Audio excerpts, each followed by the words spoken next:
Welcome back, ladies and gentlemen. Beautiful graphics that we have. Team Empire versus Na'Vi. And it looks like Empire is diving straight into Na'Vi with that shield for the fuse. And you were kind of struggling to figure out which operator is which. So, hey, you can see now. G2 Champions 2020 in the back. It's been all year. That's been a while. That was a great matchup that we talked about. We're hoping for as good of a match to this weekend through in these two games, but also next weekend in our grand final that you saw in our beautiful promo. It's a cage match. No holds barred in this game. We're going to talk about Na'Vi and Empire first. Up is our UK Massive. It's Na'Vi. Fresh, I'm told that you're from the UK. He also is kind of, because he's Dutch, right? You're from the UK. So how about we chat? Beans and toast. Oh, so let's have a chat about Na'Vi. Let's go. Yeah, I mean, some people would say I'm not from the UK because I say things very weirdly being from up north. However, we have our UK team here. Saves, Doki, Secretly, Nathan, Blair. I mentioned Secretly and Nathan. They were new to Na'Vi in 2021. Doki and Saves kind of legacy from this roster when it was M&M, the original Na'Vi days, the Tokonami finals. This is a good quality team inside of EU, and I know in terms of stage 3, I was saying it's BDS and Na'Vi. They are the top two teams. Fell away in stage 3. Struggled in stage 3. I don't necessarily think they knew too much what the issue was. I think there's a potential correlation with their form and Blair's individual performance, because Blair kind of fell off a little bit in stage 3. So from EU finals, I want to see Blair getting himself into more gunfights, winning more gunfights, because I think when he's doing that, Na'Vi play very well. Cannot take out that Blur, you know, back when Na'Vi wasn't really on the best performance. Yeah. Literally clutched 2 games together. Yes, he did, yeah. It's like he just clutched 2 games together, and then suddenly Na'Vi got alive afterwards. Yeah. So it's like, you know, he had this impact then. He's got that quality. He maybe needs to do it again. He needs to do it again. Start them again. Yeah. All right. Well, that is Na'Vi. On the other side, our team Empire. And like you said in our pre-show, by the way, our great sponsors are HyperX that allow us to run it through. Hope you enjoyed it. You said Empire didn't have a good time at all in Sweden. No. And I said that, yes, Russian Major League is nice for them, but they're facing a lot of pressure from the bottom now. I mean, you know, after stage 1, it looked like they could have been a team that could have got relegated out, but they're not there at all now. Their stage 2 and 3 were great. I'm just more confused about the fact that we've always called them a LAN team. For a long time, but their last LAN was not that great, whereas their online performances have been very good overall. So I'm now starting to, like, you know, are they going to be better right now in this online best-of-3 scenario, or will LAN still favor them? I know back in Sweden I said joystick really needs to come alive because it usually does that in these LAN scenarios. Not really the case as much as it was during Mexico, during SI. Maybe right now. It's online. It's BO3. online. I think Empire's problem is they have a higher range with form than other teams do. So other teams will just have a general level of form. Sometimes they're slightly above it, sometimes they're slightly below it. I think Empire take that to the extremes. They're either really, really good or really, really bad. And it relies a lot on... You can't pull an individual player out and say, he's the problem. Their performance is the problem, because it's a team thing. But when they're hot, they're really hot. And when they're cold, they're really cold. And what do you call that sort of graph? A box plot. No, it's sinusoidal because it's up and it has different peaks, whereas that is also stable. Okay. It's a statistical thing with a box plot. You have like the ultimate low or the ultimate top. Yeah, know? But even the ultimates are followed by a I'm just going to make my own stagnation. This is above my head. There you go. Ladies and gentlemen, these are our 2 teams, and they go up against one another in a best-of-3 series. So things that really do change. And you have a lot of experience in this, Fresh, in terms of analysis and staff that has to prepare for BO3. What is that biggest difference between prepping for BO1 and BO3 as a team? I think there's a lot less certainty, because in a BO1, you kind of know what the other team... You know what you're going to ban. You know a couple of the other teams ban, so you can narrow it down to 1 or 2 maps. I think there's a greater potential, especially in best-of-3s, for a lot more maps to come up, because you only get 1 ban at the start, and they can pick literally any of the other maps. You don't know if they're going to throw a curveball on you. Yeah. Teams can pick odd maps to throw a curveball if they're prepared counter-analysis. And you might see that happen. You might see, especially against a team like Empire, where they do a lot of the same stuff, you can create counters against them and give them a curveball map and play a counter strategy that you might not normally see inside of a best of one. Could also make the same point for Na'Vi. They've had the time off during the Sweden Major. They can prepare for a whole new map. They can literally put 1 or 2 new ones in their arsenal, which we might get to see right now. I'm not sure. Yeah, it's a difficult one because you really, in best of threes, you really need to take care of yourself and not necessarily worry too much about what your opponent's going to do if they've got a counter strategy for you. Yeah. But you can build that counter strategy into your game as well. All right. How do you counter-strat these two teams that Empire has VODs on top of it to watch from Sweden, but how much do these VODs matter, especially in online, BO1 to BO3? There's so many variables, and Na'Vi hasn't played these official games in quite a while. So how do you prepare for them in such a gap? I'd be quite hesitant trying to counter-strat Na'Vi, particularly because they've had such a big break. They will have worked on things. They've potentially changed a lot of things. For Empire, we know they rarely change. They change and they evolve at a slower pace because they know what they're good at and they try to just stick to that. So it's one where if I was Na'Vi, I'd potentially look at doing a counter strategy. If I'm Empire, I'm just playing my own game. That's it, right? If Empire focuses in their own game, they should be good. And that's something that they've been trying to build up to since we talked with them in end of stage 1, where they had an abysmal stage 1 in the year. We're going to focus on ourselves, and it worked out in stage 2 and 3, and of course in Mexico. In between our head-to-head, we picked the #1 player from each one of these two teams, and it's Dan the Man and Doki on the other side. Your thoughts about this, Hap? What do you think about these two and how they head up against one another? First of all, Dan is by far been the MVP of Empire. We've called it out so many times, but I believe that during stage 1, he had not the best performance. Also last year, not the best performance. If he doesn't perform, the rest of Empire slowly seems to crumble because he is that player that creates these openings, creates these possibilities. And in some form, Doki is almost similar, where he goes off, do his own thing, but gets 2 or 3 kills in a round, which really opens it up for the rest of Na'Vi to close it. Doki, his early game as well. He's in the building early, especially on attack. He's taking early engagements.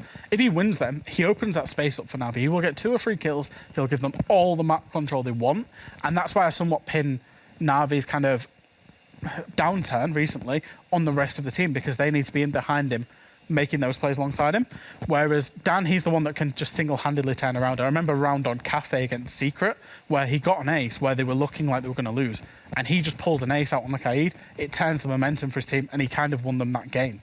It's a lot in the head for Team Empire as well. Our map bans. We dug deep into kind of your experience as a coach, kind of put things together for the map ban, and here's how it all looks like for us. It is a best of 3 series between ban, pick, ban, and the cider club, chalet, villa, and cafe are removed, which leaves us with Oregon, coastline, and bank. Are these expected maps in this case? Oregon definitely was. So for Empire side, they don't like Chalet in Oregon. So whichever one they banned, Na'Vi were very likely to pick the other. And it's a very similar story with Empire picking coastline. Na'Vi tend to not like Clubhouse and coastline. So you're just going to pick the other. And they decided being bank as a map that both teams really like to play. Yeah, it's gonna be interesting for sure. I'm always a bit afraid when Empire goes to coastline for the other team.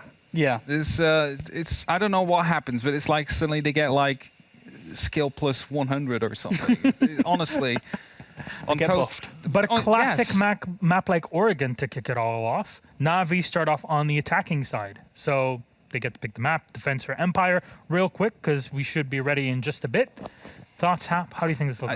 I think that the meta has been more and more balancing out lately. So it might not be a 4-2 defense anymore. It could be just a 3-3. I think we have to wait for the first half to really see who's in favor.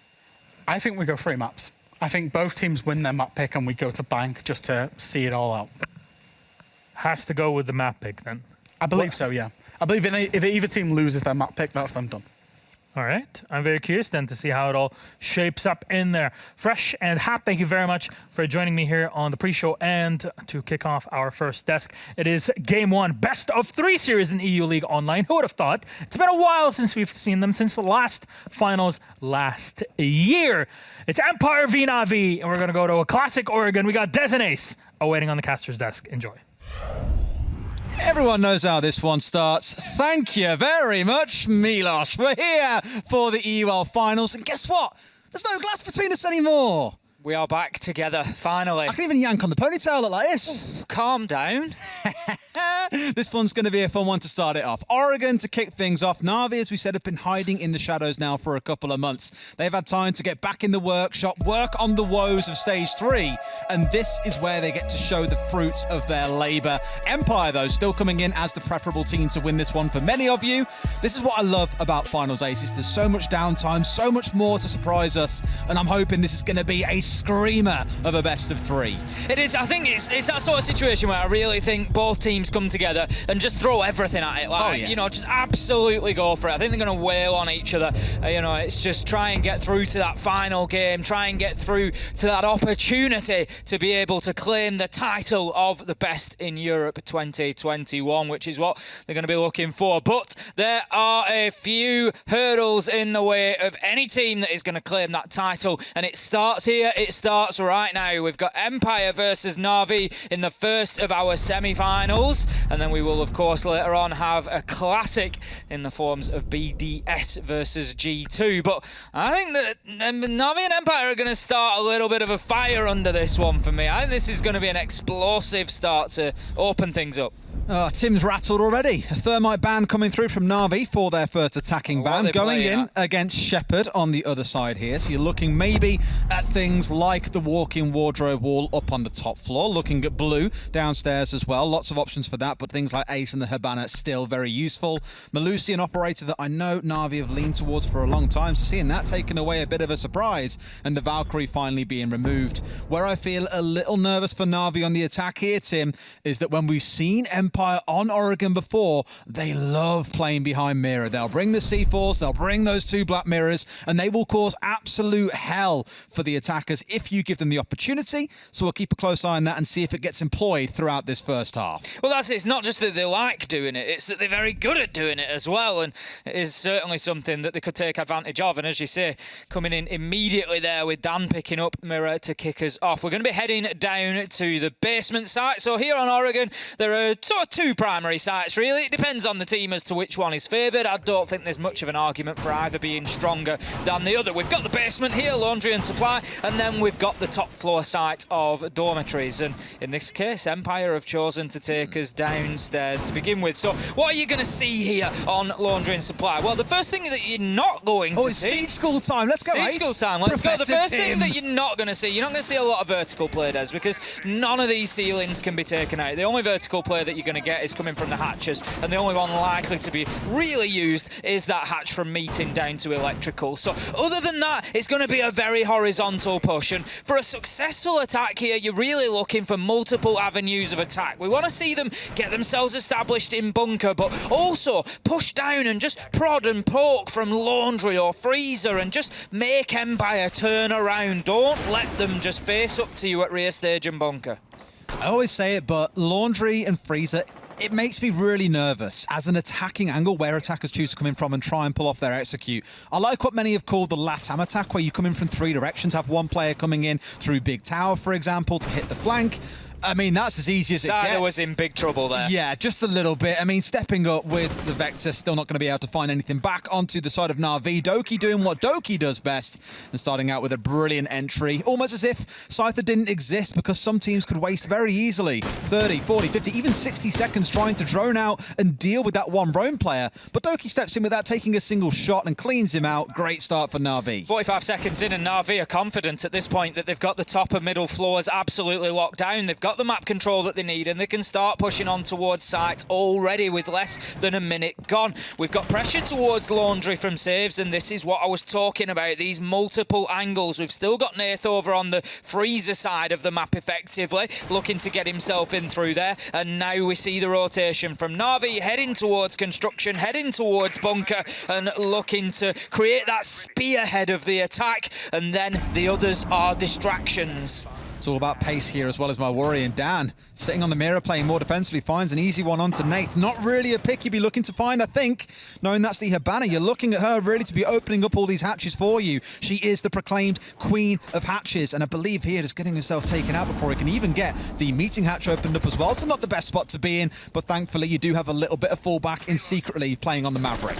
Na'Vi have actually shifted themselves very much over to just rear stage and bunker at the minute. The laundry, the freezer retention has all dropped off, and that could cause them a problem, Des. They still haven't shifted the man out of pillars. That is now coming along, but for the time being, Empire are holding on to that position. This is a big one because they've got 6 grenades on side as well. They forced a player playing on elbow to draw back whilst those nades came through, which has just let Save slip in through the net. And on this buck, he can open up the soft wall and look to push his way forwards. Do Empire know? Finds one for free. Joystick going down. Dan finds one back onto Doki up on Big Tower. They don't know about the flank. It's always coming in. Finds one for himself. A double playing off the corner of Blue. Blur finds one back, but he's stuck in a 1 versus 3. Called it a 1 versus 2 as there's a freebie waiting for him. But he has got a lot of work to do. There's still one smoke cancel left, but he sees him cross. They know that he stepped up around hallway, so all they've got to wait for here is for him to step on site, sit and play passively. You've got the 2v1. You can play for the trade here, boys. Don't worry about going too aggressive, because with 15 seconds on the clock,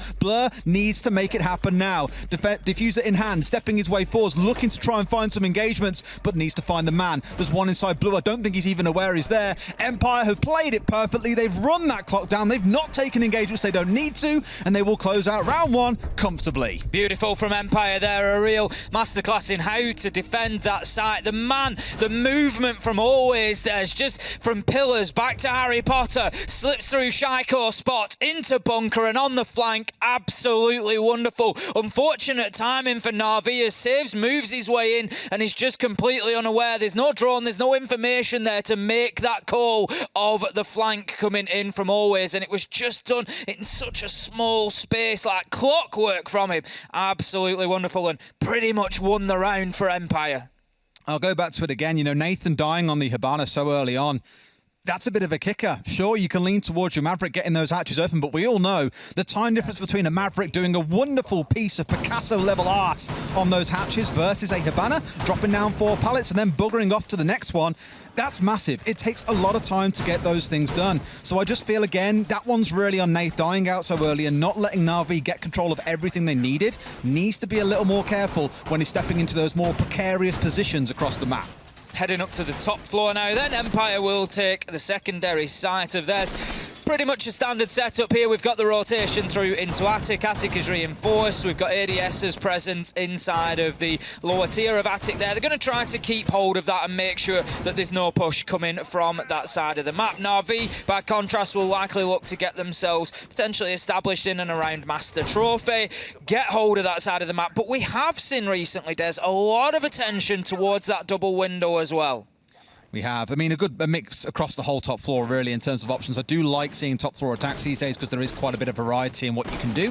And teams like to employ it differently. I'm always nervous about the big window takes, to be honest with you, because naturally being locked into a vault animation means the defenders know you are going to land in a specific position. They can just hold very tight angles and wait for the vault to come through, knowing that you cannot change where you land. You will land in a given spot and you will get yourself tagged out. Empire, for now, at least digging in on the top floor. One worth noting, we aren't seeing any roaming come out from them here. Back in the first round, we did see Scyther try and get something done in Small Tower, but as commented on earlier on, got crunched out without barely even a breath coming out of Na'Vi, to be honest. So a little bit of an attempt, but here, I thought it was going to be a little more passive. Always is the one now out trying to make something happen, holding inside a Small Tower, but not the usual setup you see coming out of teams like Rogue, who bring shields, frost mats, C4s, 2 or 3 players with ADSs and everything behind them. It's a little bit more of a, I'm here to waste a bit of time and hopefully surprise you if you don't drone me. That's it. I think Always is literally waiting for that double window play. He's already knocked out the barricade, as we saw on window there. He's two hit it, so he's ready to just straight out of there and take anybody down who tries to get themselves established on that double window. So that could be a big moment to wait for later in the round if Na'Vi do begin to push that side. But for the time being, they're looking to just get themselves established inside a Master, get this closet open and get access to that default plant spot. Now then, Doki, out comes the nade. That's to protect against any sort of clearance coming out against those ex-Kairos pellets. Has managed to get the wall opened up. Then I imagine there we go, top and bottom, it's made soft, and normally you bring over the buck here to get things opened up as well. You got Secretly being the sole one that's sat up here inside of Attic, looking to do a bit of droning down. Make sure that 1 or 2 members holding around there, namely Scyther, is being at least pinned in and is still present for now. He will try and hit them on the flank once the plant starts to come through, or at least the execute intention comes in, but the jump out from Always comes through. Clearly Na'Vi with zero idea he was inside a small tower, and that is a freebie. We said it earlier in the round, we watched for it, we waited with bated breath, and it was Blur who took the bullets as Always went out, and that is a big clearance for Empire because it just completely removes that angle of attack. They don't need to worry about double window anymore, but what they do need to worry about is bodies dropping inside a site. Na'Vi getting aggressive here, Des. Doki goes in and gets Scyther. All of a sudden, in a matter of seconds, it's 4 versus 2. Shepard starts to fight back, but there's only so much he can do. Always now coming back from that flank, trying to get himself established back on the top of the white stairs, but no, the diffuser goes down, and it is all for him to do with 40 seconds, 1 versus 3. I think we know how this one ends here, unfortunately, Ace. With the diffuser already down, he's got to find his way through 3 members of Na'Vi and get the diffuse off in the space of, what, 20 seconds? That simply doesn't happen. The first challenger on white is saved. Zoo turns away from the gunfight and may well lose his life as a result, but Na'Vi now know where Always is coming from. They know that white stairs is going to be his push in. They can hold this one a bit more defensively for Doki to then swing in and get the closing kill. Good stuff out of Na'Vi, even though Blur going down lost them all control on the west side of the map. It felt so good for Empire. Always goes out there, gets his pick. He's been completely missed in the droning and punishes them for it. And you think, right, Empire, here you go. You've got your foundation in the round. But then Na'Vi just got aggressive. It's like that was the spark for them. That was the catalyst. They were just straight in through that breach, straight in through Trophy, taking gunfights and winning them, and got themselves the advantage inside a site. It was a smart play from Na'Vi because they know at that point Always is off site. So if we get in here and get a few kills, Always is pretty much out of the round now, because once we're established inside a site, we know where he's coming from. He's coming from them white stairs. So we just hold the angle and we shut him down as he comes back, which is exactly what happened. I kind of like the acknowledgement on their side of, right, if he's the small tower and he's made this jump out and got back in, he's not coming in through big window. He's now got to rotate down. So yes, we've lost a man, but on site right now is a maximum going to be a 4 versus 4. And that's when they chose to say, right, pull the trigger now. Now is the time, yeah. Exactly. Let's not let it become a 4 versus 5 again. Take it now whilst we have a momentary numbers advantage, and they capitalise very well. Let's get, though, into round number 3. We are going to go down into dining and kitchen. So the offsite that many would consider, we speak a lot about meeting and kitchen, dining and kitchen, which one do teams prefer? You tend to see a little bit of rotation through the sites. I know that Na'Vi are a team that historically have lent in towards playing meeting quite a lot, so maybe we'll get to see that in the second half, but for Empire, they clearly prefer the more dining and kitchen level variant. 4 on site at the moment. You'd usually have a presence top floor as well. We do have Always up there on the Jaeger. It may well be that he's joined by a second man as well. We'll see just how intensely Empire want to hold on. Yes, Dan is up there with him as well. So he's reinforced pretty much all walls into kids' dormitories there, and he's just looking to try and hold on for as long as possible. He's likely got the hatch open behind him, which will allow him the drop back to kitchen when the time comes. But more importantly, Des, there's a really skinny angle from that hatch that goes all the way down to the default plant spot in behind couches. So it makes it very difficult for Na'Vi to put that diffuser down whilst Always is still active up inside of the dorms. They have to be careful of that. And it's also the same for the plant inside a kitchen. It can be denied vertically if that's where they push. Absolutely. Here at least is trying to get their way into showers, a very big hotspot when trying to push in towards this site. Normally you'd see a Maestro dug in here, holding deep, but here it's not a Maestro on side, of course, but still a key spot that Empire are looking to hold on to. So getting this cleared out enables you to take control of Shower Corridor and look to push the players that are kind of sat hovering around the bottom of white, just inside Shower Corridor, and gives you the ability to get this wall open that Saves is right next to, go for a plant in behind couches, and just cover longer angles with things like smokes if you want to, or instead look to just hold angles with guns and kill people who pop their heads up to try and cause some trouble. What I'm watching out for is Scyther on the mirror, though. I guarantee there'll be a mirror watching in towards that room. If they're in an unlucky spot, there'll be a C4 come singing out. You can see how dug in they are with the mute jammers, the ADSs, the shield, the mirror window. There is everything. And Doki's managed to find his way nice and close. That mirror window now rendered useless and out of action. But one they've got to be careful of is the angles that he can start taking.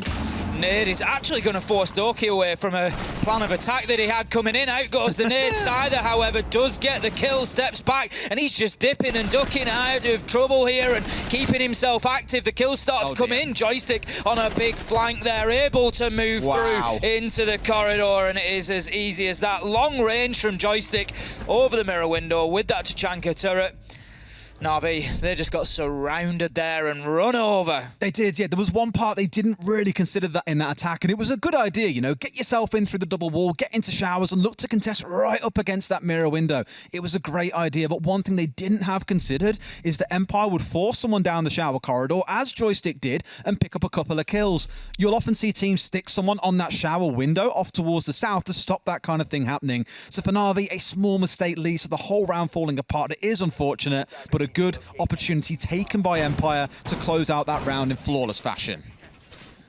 Going to be looking to head back down to basement now, double down and get 2 rounds back to back if they can here, Empire. Just try and get themselves a little bit of breathing space. It was beautiful from Joystick, and as we said, he just had Shepard on the Tachanka, backing him up from inside a kitchen as well with the long angle through to small tower. There was just absolutely nowhere for Na'Vi to go. They couldn't push towards the corridor because Joystick was there. They couldn't push towards the site because Shepard was there. It was just a little bit of a nightmare for them, and as you say, the attack, whilst good in its foundation, just fell apart towards the end there. So back down we go to the basement. Na'Vi losing this in round number 1 on the attack. What can they learn from it? Well, they can learn to keep the Hibana alive for starters. There's, as you say, just enable them to work a little bit quicker and a little bit more freely in terms of maybe what they want to do on site and what they want to open up. But they also need to be very aware of the potential movement of those defenders inside a site, because it was an always flank last time around that he shouldn't have ever been allowed to get away with that. He shouldn't be able to rotate from pillars through Shaiko into bunker without being challenged from a team that are attacking bunker. That shouldn't be allowed to happen. I think Doki there almost getting into an engagement, but Scyther dipped away at the perfect moment. I was going to say I like here that he's playing a bit more defensively on Zulu, but then goes marching down the open corridor, unaware that Na'Vi were already up against the doorway.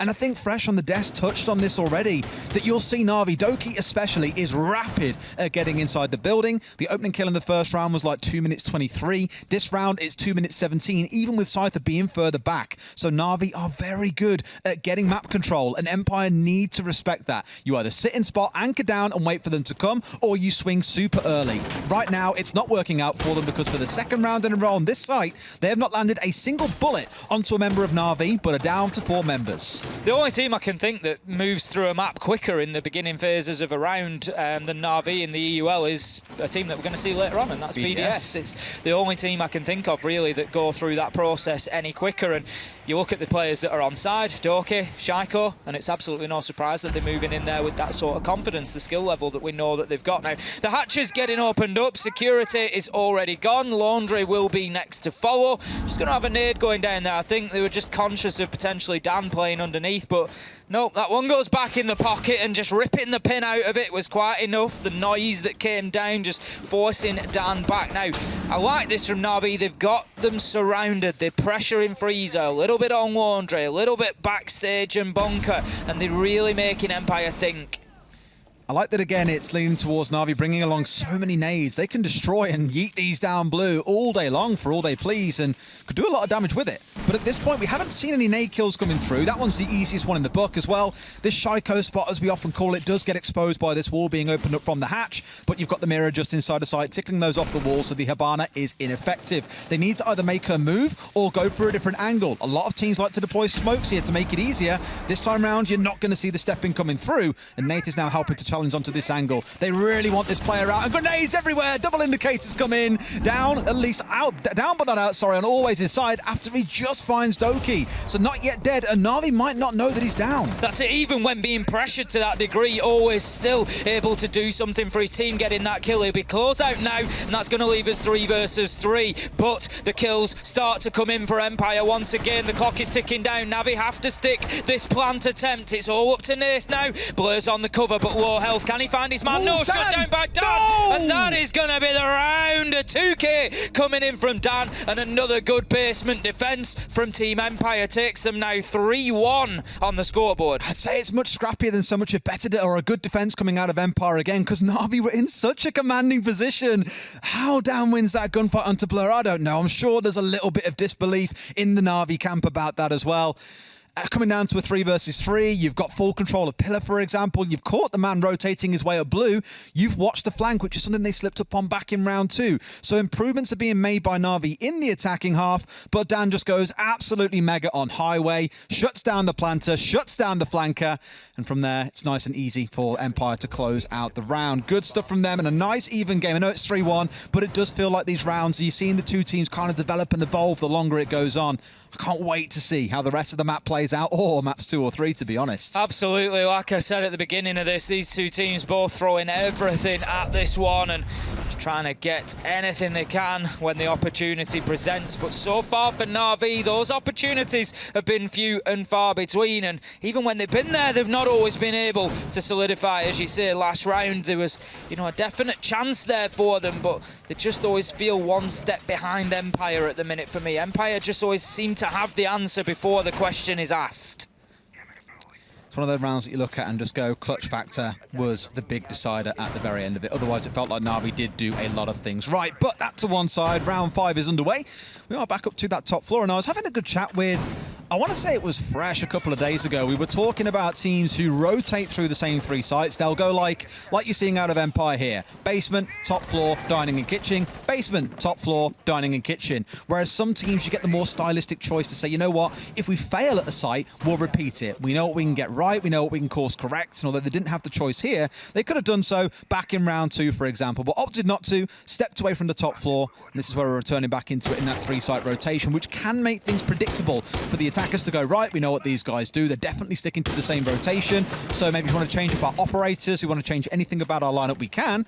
To give it to Na'Vi, though, they've changed nothing. They are staying as they have already. 6 frag grenades on side with the same operators. They've gone through the same 5 operators with the same gadgets the entire way through. Na'Vi again moving quickly here. They've got themselves in, and inside of the first minute, they're going to clear out the top of the reinforcement, which will allow Nath to continue on in a second. Doki just clearing out the space underneath, as we saw previously, so that a nade can come in should anybody try to impact trick or otherwise take out those X-Karos pellets. So that is now access to site gained, and this is quick from Na'Vi. Des, we're a minute 20 into the round. They've got Armory Corridor and Armory Control established. They're inside a Master Trophy. They're looking to push forward. They've got the breach open. They can start thinking about a plant if they get themselves a kill or 2 here. They just need to open things up, and here comes Doki. He's going to face up to Joystick in a second, gets the kill onto Dan, but absolutely no idea that Joystick is there, and that is at least the second time, Des,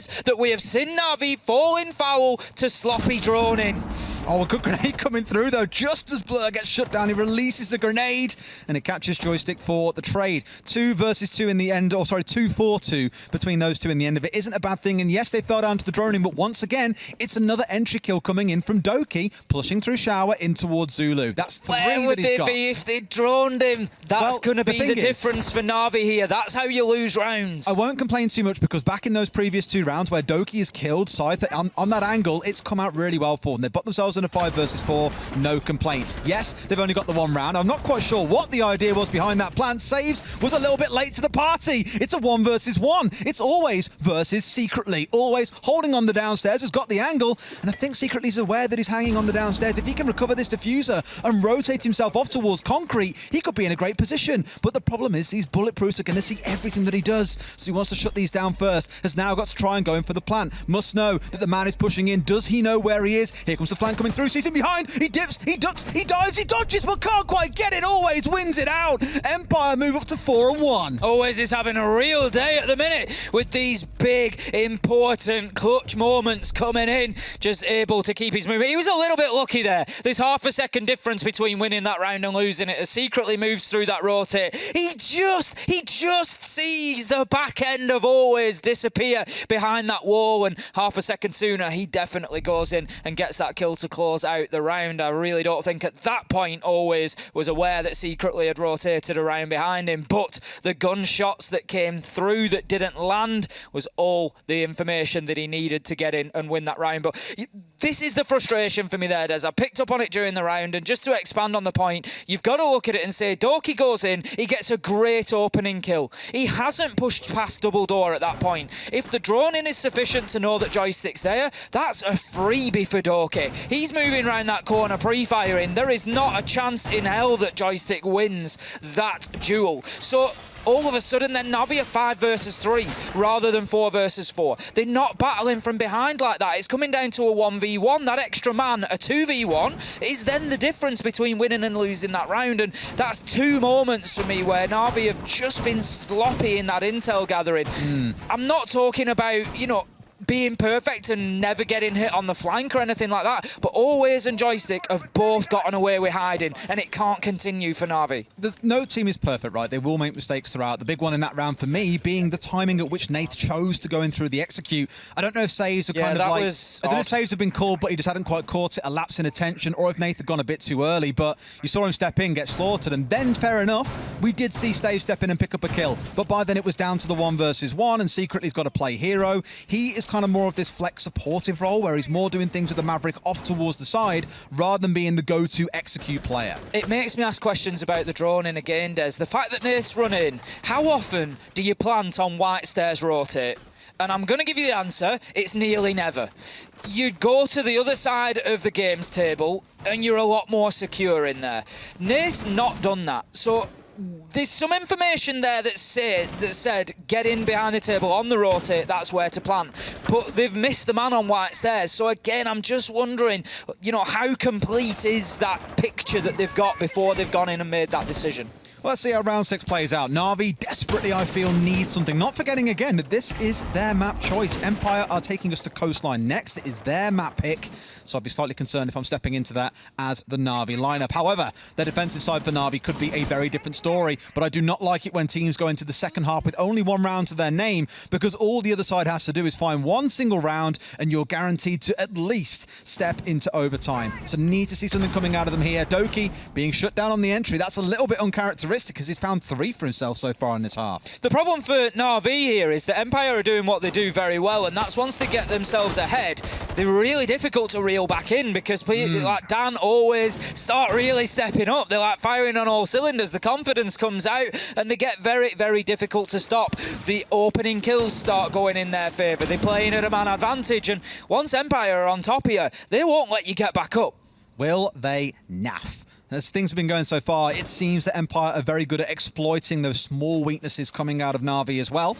Alicia Nate's got himself in on the top floor quite comfortably, but do they know about Joystick holding in behind this bed? They must know. Oh, they don't know, they don't know! Again, they do not know, Des! You've got to know the man's on the upstairs, guys! Come on! Now they've got to push him out of this spot, and sure enough, a grenade here could do wonders for them, but Secretly he's the only one left with a nade in back pocket. Blur does get the shutdown, but once again, Nate has died early in the round, and they've lost a crucial heart breacher. 30 seconds left to go. You can't open the hatch that you wanted to open. You're having to retrieve the diffuser. And again, it comes down to droning. Not going in there, not locating the man. It's not about necessarily checking every corner, but what it is about is saying, we don't know where Joystick is. We need to be careful. The kills continue to rain in for Empire. It is 4 versus 1. 10 seconds left to go. Too much to be done for the side of Na'Vi. And there is absolutely no saving them as Empire take a 5-1 half. I mean, down with the entry, Joystick in from behind the mattress. That just crushes the round for Na'Vi outright in a 5 versus 3.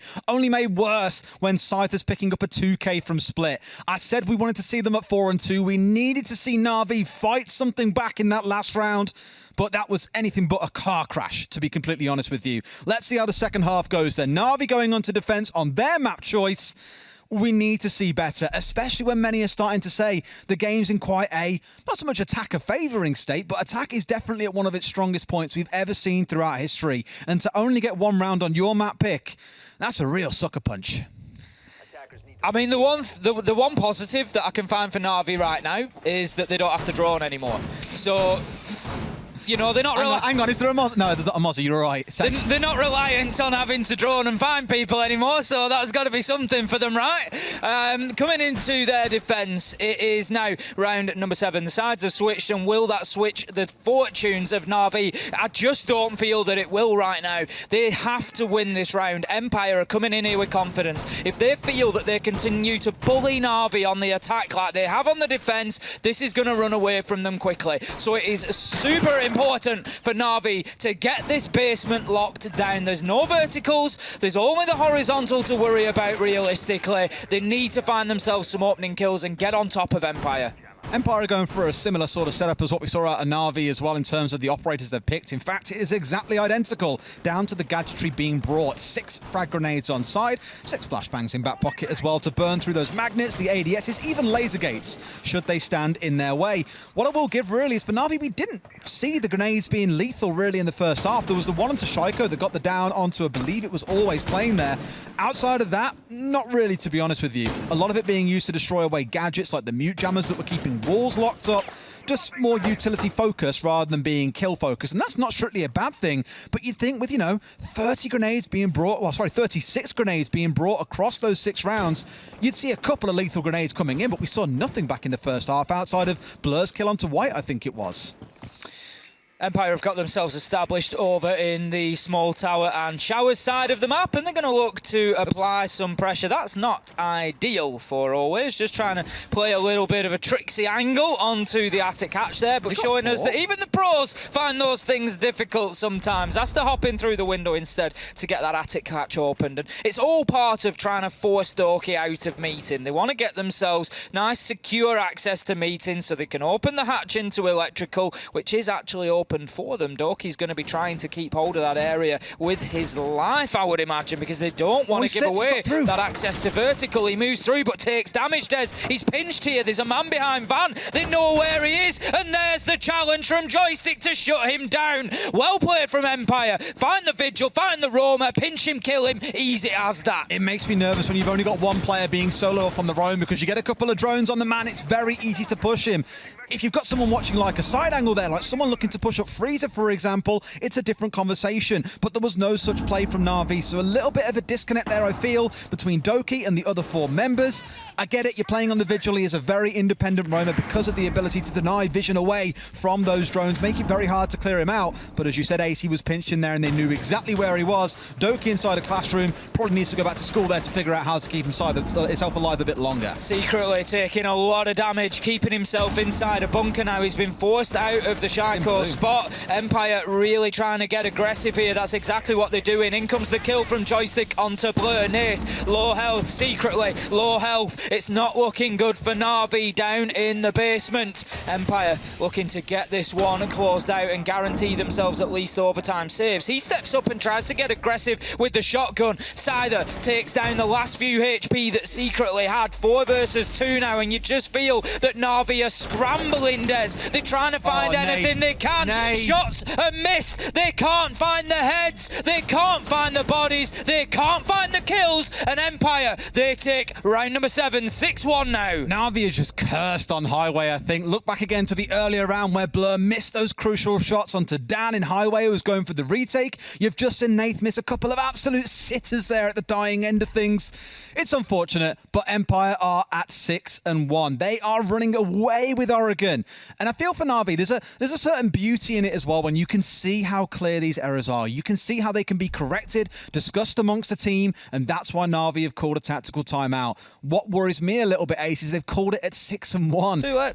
We've seen the mistakes from round like 1 or 2 onwards. We've seen them very early on. That could have been a much earlier conversation to make sure they were getting critical rounds on the board. And here, they're probably not going to have that chance. I don't think they will fix everything here in one timeout in the last potential round of the game. Given what we've seen, the way to look at this now is, given what we've seen, do you believe that Empire will not win one more round? Absolutely they will. That's the bottom line. So the map's done. In that sense, Oregon is done because it is so unlikely at this point. It's always unlikely. Sometimes you get to 6-1 it's never going to feel massively competitive, but the rounds are close at least. And you think, right, yeah, there's a possibility this team can do this. Right now, I don't feel that for Na'Vi at all. I'm not trying to be harsh on them, but, you know, the reality is what's in front of us, and that is that they've not played good Siege. Joystick and the rest of Empire are just absolutely flying at the minute. And that just shows on the attack there. How aware were they of Doki's position? How well did they close him down and shut him out? That was something that Na'Vi didn't do. I mean, looking even at the scoreboard a second ago, right? Like, several members of Empire, I think there's 2, Shepard and Dan are on 5 kills. That's the lowest on the team, 8 being the highest. On the side of Na'Vi, looking down the right-hand side of your screen, Secretly's on 1. You've got Nath on 3. Saves on 3. It's only really Doki and Blur that are contesting in the middle of the pack of where Empire currently sit. They're winning the gunfights. They're capitalizing on the lack of droning. And as you saw in that prior round, some real big sitter shots being missed out by Na'Vi that could have closed that round out in their favor. I would go as far as saying 2 rounds so far in this game have been won definitively by gun skill coming out from Empire. If that had been more of a coin flip and Na'Vi had won them, you're looking at a 4-3 scoreline. Suddenly, it's a much closer affair as we go into the next kind of few rounds of defensiveness for Na'Vi. It's just shaky, is the only way I can describe it so far, and I'm worried that that's the kind of thing that kind of carries across a day. It's not magically going to be fixed between Oregon and Coastline. I mean, I remember coming into this, Fresh said, whoever loses their map, if anybody does, it's probably going to be good night for them. And right now, it's not looking good for Na'Vi. They're going to then be taken to Coastline, and right now, the point on Coastline, Des, is it's all about gunfights, and Empire are winning them all. So Na'Vi are going to struggle if that continues. They're going to have to seriously turn something around. For the time being, getting a couple of rounds here has got to be the focus. It's not about coming back and drawing things at 6-0. Right now, it's about getting to 6-2. That is it for Na'Vi. It's about getting to 6-2. I spoke about stylistic differences in teams in terms of what rounds, or sorry, what sites they pick. Na'Vi are re-picking onto the downstairs, so not copying Empire and going for a 3-site rotation. They're sticking by the basement once again. That is normally a sign that you've had a conversation and you acknowledge where your errors are and you believe you can fix it. Look at the difference already. Secretly and Blur both out roaming, so it's not just Doki getting out in the map and looking to cause trouble on the Vigil. He's got support, and I said in the previous round that was missing. He was left by himself, and yes, Vigil is a solo operator, but the 5 members of the team were trying to play 2 different games of Siege. At least here, they are on the same page finally. Secretly continuing to be aggressive on towards rear stage. Drone comes in, forces him back to site as explosives follow as well. So Empire once again doing a good job of recognising exactly where the pressure points are for this Na'Vi defence and moving in there and removing them. Now then, we've got... Oh, but no, Doki's returned as well. So Na'Vi now all back on site, but 1.5 minutes wasted. Much better, and 5 men on site. And the big thing is that you're seeing now what the intent was of the 2 roamers being out there with Doki was for him to get out and escort him back to site, stop him being picked off too easily, and it has worked. They found the entry onto Joystick, who's had a terrific couple of rounds so far, so I'm glad that he's been shut down in this round. It will slow things down a little bit for Empire, and we did see in the last round, it came down to the dying 10-15 seconds. Empire are not a quick team. And number one criticism of teams like them and Virtus Pro, I don't know why it's the Russian teams, but historically quite slow. So I'm glad that Na'Vi were able to push that a bit, and with that opening kill, they could slow things down even more. That's it, and now they sort of reach in to try and send nades in, just try and dislodge players, but it's easy for them to just dip away from them and then move themselves back into position. There's 3 of them in highway here. This isn't really optimal coming out of Na'Vi. They don't seem too aware of what's going on, and they walk straight into Dan. Not a single shot being returned by Doki there. They need to get themselves into better positions, because holding the same angle is really not going to benefit you. Always just waiting for this man to show a foot. He wants the smallest of gifts being given to him, but they know there's one crunched in the corner here as well. If they can push him, go for the swing, pre-fire, and it's an absolute freebie. There it goes. The Na'Vi defense, it's falling to tatters. They're losing everyone. They're down to a 3 versus 1. Shepard, Scyther and always against Nath. He's had a torrid time. He misses critical shots again. 2 rounds in a row. Empire with an emphatic first map. 7-1 against Na'Vi on their map pick. Well, that sent a message, didn't it? Whew. Oh dear, Na'Vi. Empire absolutely tearing them asunder on Oregon there. There was absolutely no quarter asked nor given. And Empire, what a performance from them. That was a speed run any percent Oregon. And they're definitely putting in for a world title with a performance like that, Ace. I don't know, concerning is the way you might describe it, but for Empire, shots being hit. For Na'Vi, shots not being hit. And look how cool. I've got to say, look how cool that is. I just saw it behind me. That is absolutely beautiful. Team Empire do indeed win, and so do we, the viewers. My ears need a rest. He's so excitable in this first map. Needless to say, this was the one that we all thought would be quite competitive, and I really did. It's not feeling it. And Coastline's up next. It's a gun-heavy map. Empire hitting shots. Na'Vi aren't. We'll let you guys be the decider of how that one goes. We'll throw to a quick break, and when we come back, the Dets will have plenty to break down from Oregon, I'm sure.